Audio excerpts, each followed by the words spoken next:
So hey guys, welcome to my channel. मैं हूँ अग्रिम और आप देख रहे हैं स्टडीज अग्रिम का यूट्यूब चैनल।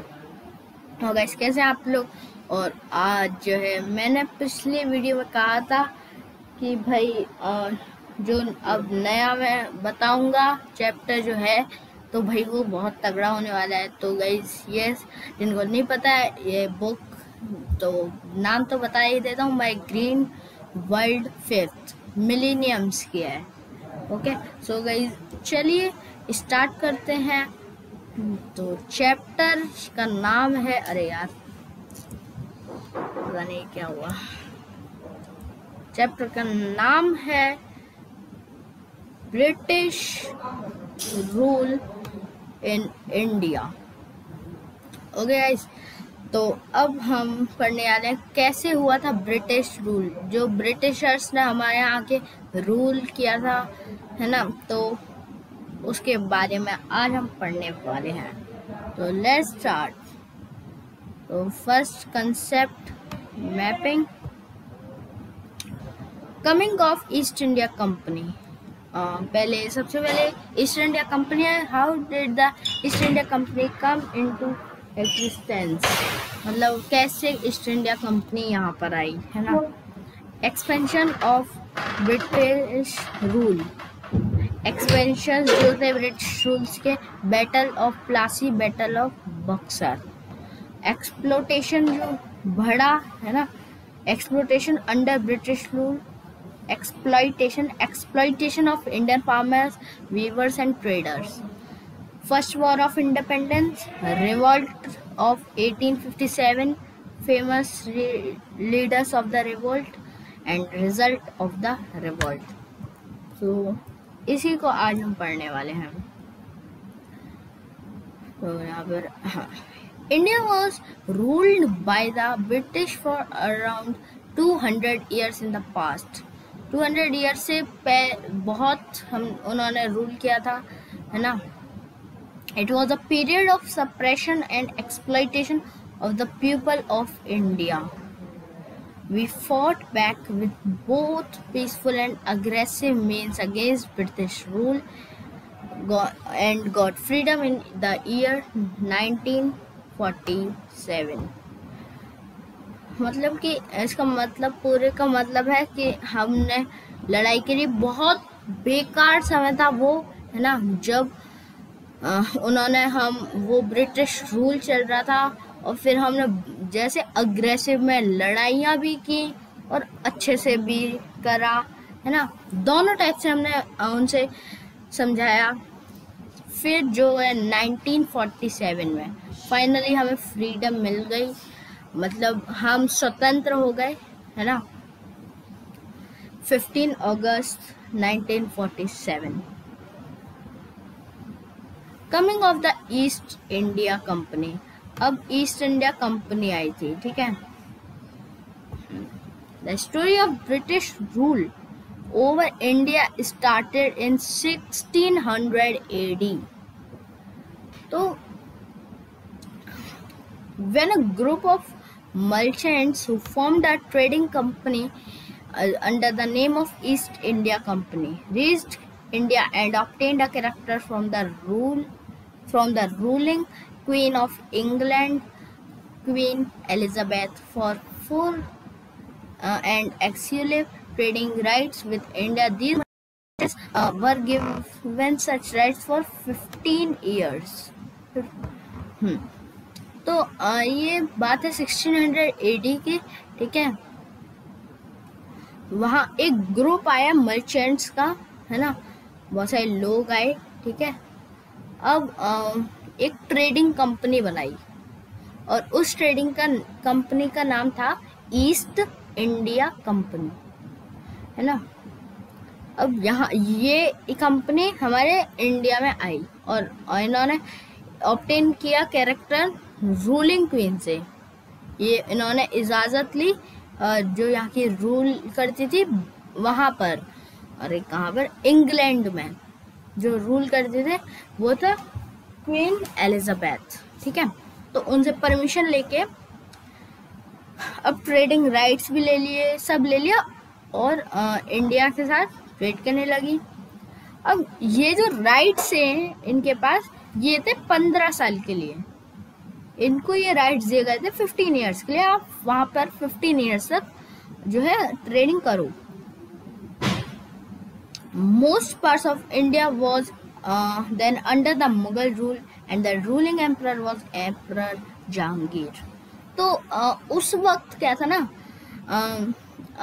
उस वक्त जो हमारा इंडिया था मुगल रूल था, है ना, मुगल के रूल में चलते थे हम। मुगल्स जो थे ना, तो उनके हम रूल में चलते थे, ठीक है, पूरा इंडिया अच्छे से चलता था।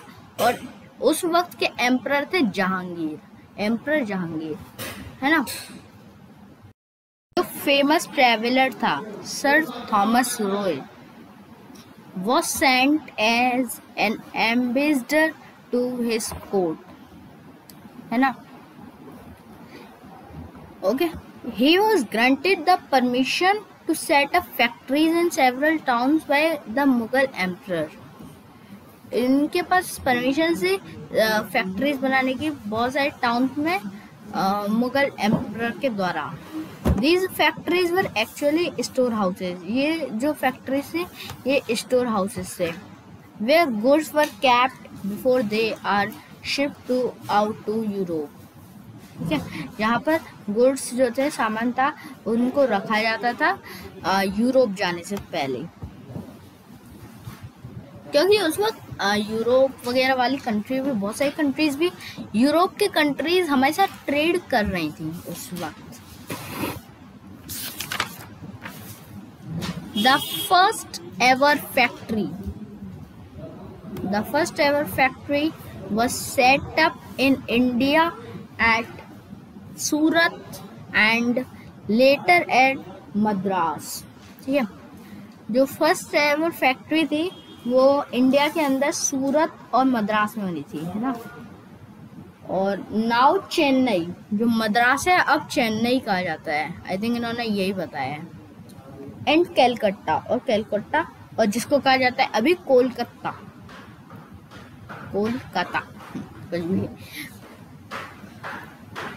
Some other countries of Europe were already trading with India। कुछ कंट्रीज जो थी यूरोप की वो ट्रेड करती थी पहले से इंडिया के साथ।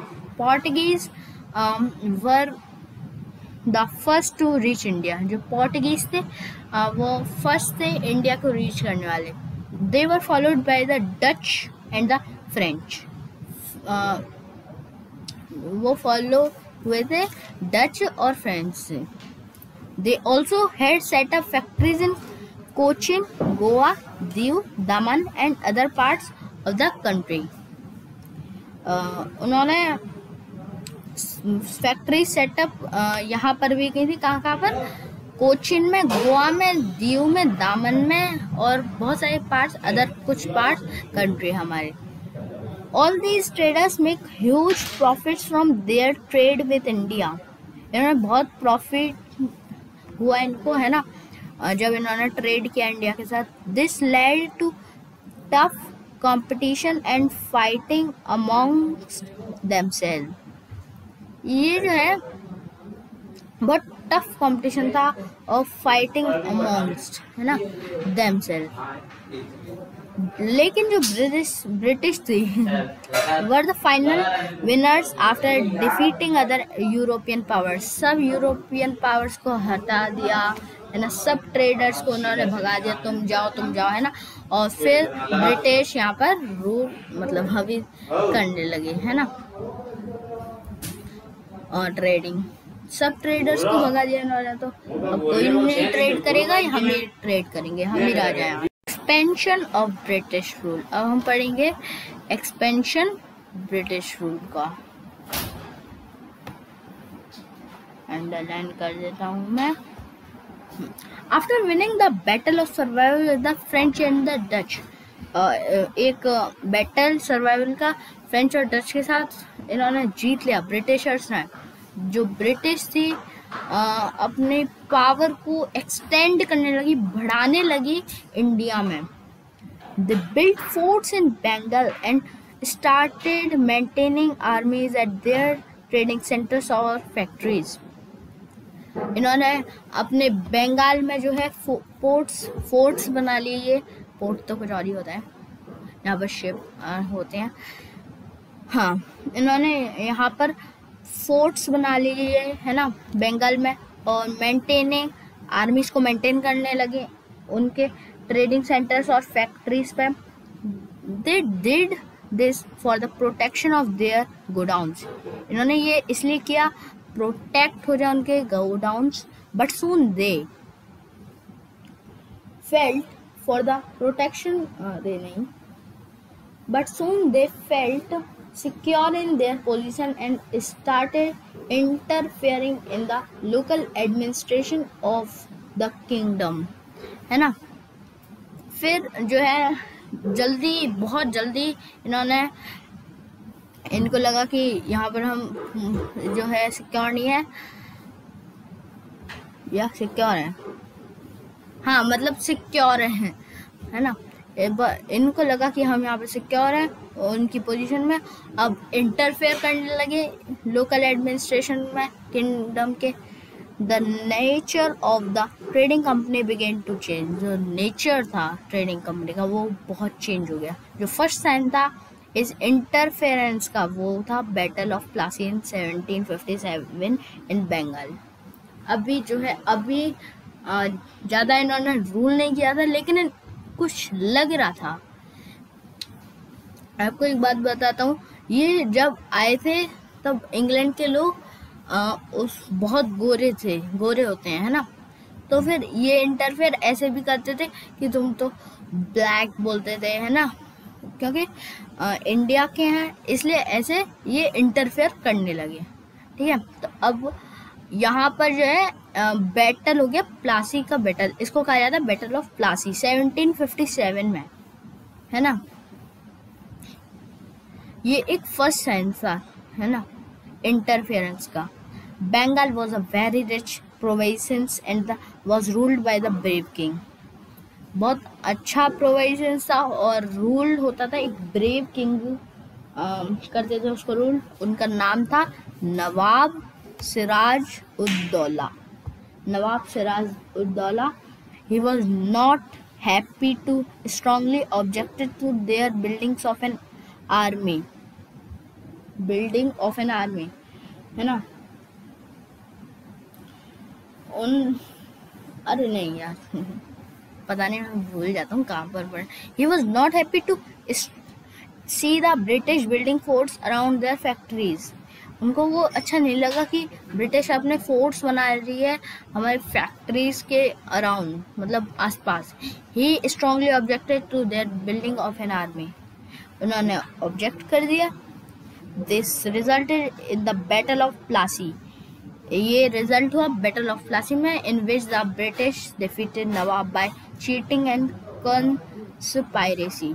तो फिर जो है ये बैटल ऑफ प्लासी में भी हम लोग जीते नहीं, हार ही गए हम, है ना। और ये थे नवाब सिराज उद्दौला।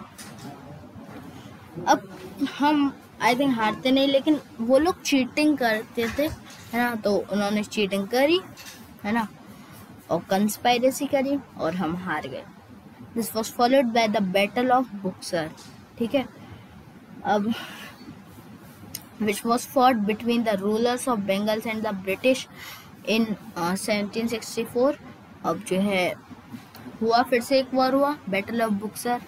ठीक है, तो अब यहाँ पर क्या हुआ, 1764 में हुआ। रूलर्स जो थे बंगाल के और ब्रिटिश जो थी उनमें हुआ। तो फिर ये हुआ, फिर with the victory of the Battle of Buxar, the British established their rule was expanded over the whole of India in the next few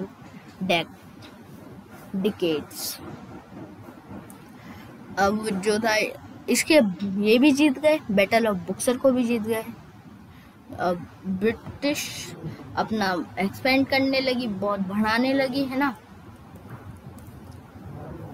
The British took advantage of the fight among the small kingdoms of India। जो British थी advantages जो है ले रही थी है ना, इन फाइट्स का among the small kingdoms India के, है ना, small kingdoms. This made it easier for the British to take over most of the Indian kingdom. इसने बना दिया थोड़ा आसान ब्रिटिश के लिए, है ना। The British also trained a large number of Indian soldiers and created a great army. अब इन लोगों ने क्या किया ऐसा कि जो इंडियन आर्मी थी ना, इंडियन सोल्जर्स थे, है ना, अब इंडियंस को भी अपनी जो आर्मी थी बना ली उन्होंने, है ना, ट्रेन किया, हमारे इंडियंस को ट्रेन किया। लेकिन ये कोई ज़्यादा अच्छी बात नहीं है, इंडियंस को ट्रेन किया तो ये ज़्यादा अच्छी बात थोड़ी ना। ट्रेन करने के बाद ये ऐसा थोड़ी ना जाओ जाओ ऐसे थोड़ी ना करने वाले, ये तो अपनी आर्मी में रख लेते थे, ठीक है। ट्रेन किया रख लिया, ट्रेन किया रख लिया। Slowly they kept expanding their power bye conquering or signing treaties with Indian kings. By 1856 they had almost whole of India under their rule. अब 1856 जो था पूरा इंडिया हो ही रहा था, पूरा हो ही गया था, पूरा इंडिया जो है इनके रूल में आ गया, ठीक है। Exploitation under British rule. They were extremely harsh on Indian people in बहुत बेकार तरीके से व्यवहार करते थे वो लोग, हाँ, इंडियन पीपल्स के साथ, है ना। In some areas the farmers were forced to grow indigo plants, ठीक है। अब जो था कुछ पार्ट्स में, जो एरियाज में फार्मर्स को क्या कहा जाता था कि भाई कि तुम कुछ मत उगाओ, तुम इंडिगो प्लांट्स उगाओ। जो ब्लू पाउडर होता है इस प्लांट से जो निकलता है ना, वो यूज करा जाता था डाई में, क्लोथ्स में, इंग्लैंड में। मतलब ये इंडिया में इतनी मेहनत करवा लेते थे कि ये बनाओ सब बनाओ, ये मतलब ये उगाओ, ये फार्मर्स नहीं देते थे कुछ, अपने इंडियन से ही करवाते थे। उस वक्त हम इनके गुलाम थे, है ना, तो उसमें जो है हम करते थे। अब क्या कर सकते हैं, इंडियन फार्मर्स करते थे। फिर क्या हुआ, ऐसे करते गए तो यहाँ अब इस इंडिगो प्लांट का इनको क्या चाहिए, एक ब्लू पाउडर जो है ऑप्टेन होता है इनमें से, है ना, तो वो यूज होता है डाइज में, डाई क्लोथ्स में, मिल्स, मतलब ये इंग्लैंड भेज देते थे उसको, जो भी होता था ना उसको इंग्लैंड भेज देते थे, है ना। The farmers were also forced to sell it only to British traders. सिर्फ वो फार्मर्स को ही जो फोर्स कर देते कि सिर्फ ब्रिटिशर्स को ही देना है ये इंडिगो, आप किसी को नहीं बेच सकते, और इतने कम प्राइस में, बहुत कम प्राइस, है ना, जितने का वो होता है, लॉस में जाते थे बस ये farmers. As a result, the poor farmers could neither afford to buy food for their families nor could they grow wheat or rice for their own consumption, ठीक है। अब इसका रिजल्ट क्या हुआ कि अब ना तो उनकी फैमिलीज, फार्मर जो थे वो कुछ खरीद सकते थे अपनी फैमिलीज के लिए, ना कि वो व्हीट और राइस उगा सकते थे, है ना। In some other pockets of the country, farmers were forced to grow cotton, which was to be bought only by British traders at a very low cost, है ना। कुछ जगह पर फार्मर्स को ये बोला जाता कॉटन उगाओ और फिर हमें बेच दो इतने कम प्राइस में, जितने का वो हो भी ना। Huge textile mills had been set up in England after the Industrial Revolution, which was fed in with raw cotton from India.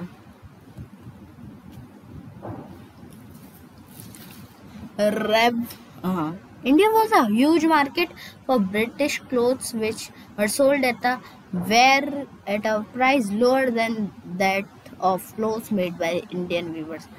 मतलब ये है कि भाई हमें लॉस होता था और उन्हें इतना कुछ मिल जाता था, है ना, और अच्छा भी बनाना पड़ेगा। Soon a number of small Indian weavers were out of jobs. Therefore, cotton farmers and weavers suffered from extreme poverty. क्या है? हाँ, poverty. POVERTY. बहुत सारी जॉब छूट गई और बहुत सारे लोग सफ़र करने लगे, फार्मर्स और वीवर्स, है ना।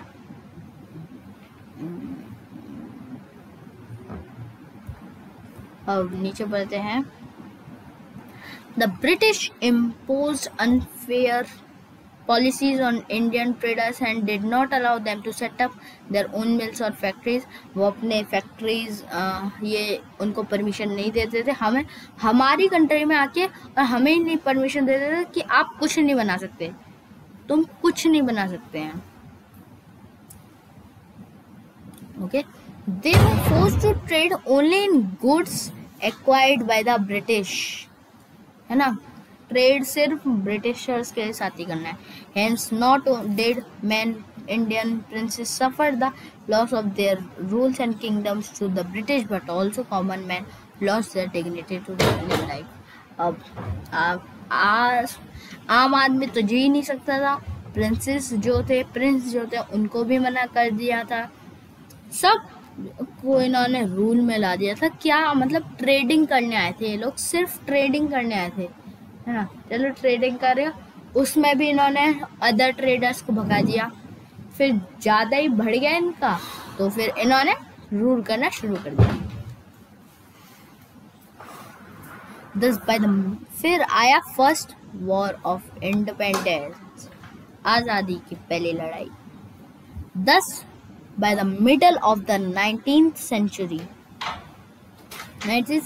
के मिडिल में almost all classes of people were unhappy. सब क्लासेस के लोग बहुत अनहैप्पी थे, बिल्कुल अच्छे नहीं थे, अच्छे मूड में नहीं थे, and discounted under the British rule, है ना।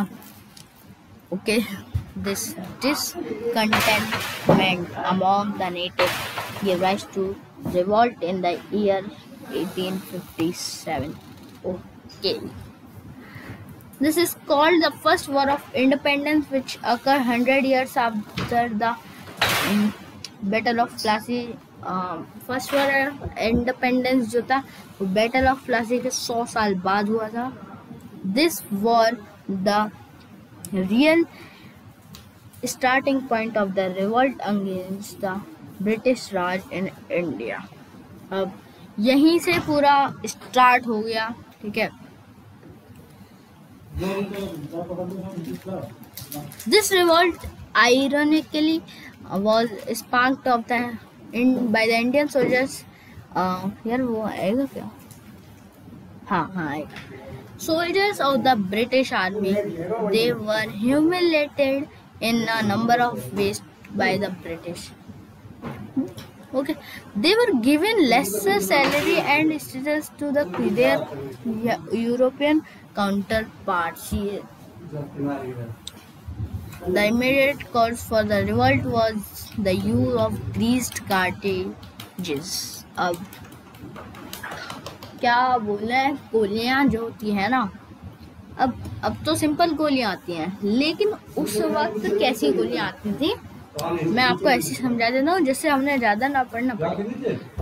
उस वक्त ऐसी गोलियां आती थी, अब जो आते थे ना गोलियां ना, तो वो क्या होता था, उन पे ग्रीस्ड होते थे, है ना, पिग और काऊ के फैट से, है ना। तो अब जो है दोनों लोग ही थे, हाँ, तो फिर क्या है, उस पे काऊ और पिग का फैट होता था, ठीक है। तो उसको खाना पड़ता था, पहले उसको छीलना पड़ता था, उस पिग और काऊ के फैट को छील के, है ना, फिर उसको लोड करना पड़ता था गन में, है ना। उसमें जो थे दोनों टाइप के सोल्जर्स थे, हिंदू सोल्जर्स भी मुस्लिम सोल्जर्स भी, दोनों टाइप के थे, है ना। तो अब हिंदू तो काऊ उनके लिए वो होते हैं भगवान, और जो मुस्लिम होते हैं उनमें पिग को नहीं खाया जाता था, वो पिग को नहीं खाते थे, है ना। तो लेकिन अभी इसमें छीलना तो पड़ता ही था, क्योंकि उनको लोड करना है ना गन में, है ना। This offended both the Hindu and Muslim soldiers, दोनों को ऑफेंड कर दिया, सो दे रिवोल्टेड, इन्होंने रिवोल्ट कर दिया। They were joining by a number of leaders from different parts of India. In Delhi, Mughal Emperor Bahadur Shah Zafar was declared the Emperor of India and the leader of the revolt. अब leader कौन था revolt का? बहादुर शाह जफर, और emperor भी अब वही बन गए थे। The other famous leaders of this revolt जो थे नाना साहिब एंड तांत्या तोपे फ्रॉम कानपुर से, लिक्विद अली फ्रॉम इलाहाबाद से थे यूपी, कंवर सिंह बिहार से, और दो ब्रेव वुमेन रानी लक्ष्मीबाई झांसी के और बेगम हजरत महल अवध के also fought in this struggle for freedom as the head of their armies. Rani of Jhansi laid down her life in the battlefield. वो तो मर गई अब, रानी लक्ष्मीबाई। और जो बहादुर शाह जफर थे उनको प्रिजन में डाल दिया गया, जेल में डाल दिया गया, कैद कर लिया था। He was sent to Rangoon in Burma. The revolt of 1857 was fought only in small pockets of India and was suppressed within a year. The revolt of 1857 could not overthrow the foreign rule, but it the rule of corrupt East India Company as the British government took over complete and direct of the administration of India. ठीक है, अब मतलब ये हो गया इस से 1857 में जो रिवोल्ट हुआ, इससे ये हो गया कि अब जो है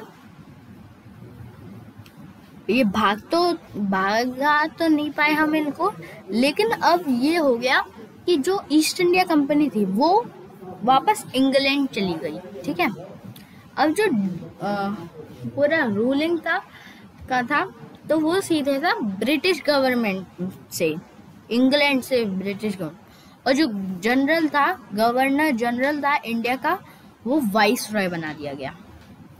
Indian princes were permitted to rule their territories. अब वो परमिशन दे दी गई इंडियन प्रिंसेस को कि अपने टेरिटरीज को वो रूल कर सकते हैं। They were told that Indians would be considered for public post, है ना। अब वो इंडियन जो है कंसिडर है पब्लिक पोस्ट के लिए। There would be no discrimination based on caste, color और creed. कोई डिस्क्रिमिनेशन नहीं होगा कास्ट के लिए, कलर के लिए और क्रीड के लिए, क्योंकि वो लोग कलर के बारे में भी कहते थे ना। But in effect, the authority of the British rule was still quite complete. Some changes did take place in the common administration, but the condition of the common man did not change much. ज़्यादा अच्छी नहीं हुई common man की, यही था I think इसमें।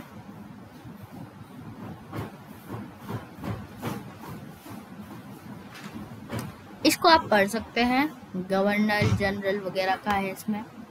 इसको मैं ऐसे, ये ओवर इंडियन एडमिनिस्ट्रेशन है, अगर आपको ना समझ आए। पूरा मैंने अंडरलाइन कर दिया। The revolt of 1857 was called the Sepoy Mutiny. जो रिवोल्ट था 1857 का, जिसको कहा जाता था सिपाही म्यूटिनी बाय द ब्रिटिश, जो ब्रिटिश नाम देती थी उनको, सिपाही म्यूटिनी ब्रिटिश ने नाम दिया था, was a failure. लेकिन जो सीड ऑफ डिस्कंटेंटमेंट कंटिन्यूड तो ग्रुप जो नेशनलिस्ट थे feeling born during the struggle grew bigger and brighter year after year. The feeling inspired the Indians to finally succeed in overthrowing the foreign rule in 1947. तो ये chapter खत्म हो गया है ना। तो अब जो है अब लेकिन ये चैप्टर खत्म हो गया, स्टोरी अभी भी बाकी है, क्योंकि अभी तो हमें बस ये पता चला कैसे हुआ है ना, लेकिन अभी हमें ये पता चलेगा कि क्या क्या हुआ था। भाई सिर्फ 2-3 लोगों ने थोड़ी ना लड़ी थी, बहुत लोग थे वैसे तो, है ना। कॉमन मैन भी था, सब लोग थे। और मैं ये पढ़ चुका हूँ। अगले चैप्टर में स्टूडेंट्स जो थे ना, उन्होंने भी लड़ाई की थी स्वदेशी आंदोलन में, है ना। तो वो सब हम पढ़ेंगे अपने अगले चैप्टर में। और गाइस थैंक यू यार, वीडियो देखो यार, सब्सक्राइब करो चैनल को, ठीक है। तो मैं और यार ज़्यादा से ज़्यादा वीडियो को फैलाओ, है ना। और शेयर करो, है ना। सब्सक्राइब करो चैनल को। लिखने पर हूँ मैं अभी, लेकिन यार क्या लिखने की जरूरत। सब्सक्राइब करो चैनल को, लाइक करो वीडियो को। सब वीडियो देखने के लिए यार घंटी जो है ना, बेल आइकन जो होता है, तो थोड़ा वेट कर लिया करो। सब्सक्राइब करने के बाद वहाँ पर बेल आइकन आता है, उसको कर लो ऑल पर, ठीक है। फिर जो है आपको लाइक करनी है, सब्सक्राइब करना है चैनल को, बेल आइकन दबाना मत भूलिएगा। और शेयर करो वीडियो को, ज़्यादा से ज़्यादा फैलाओ। और थैंक यू।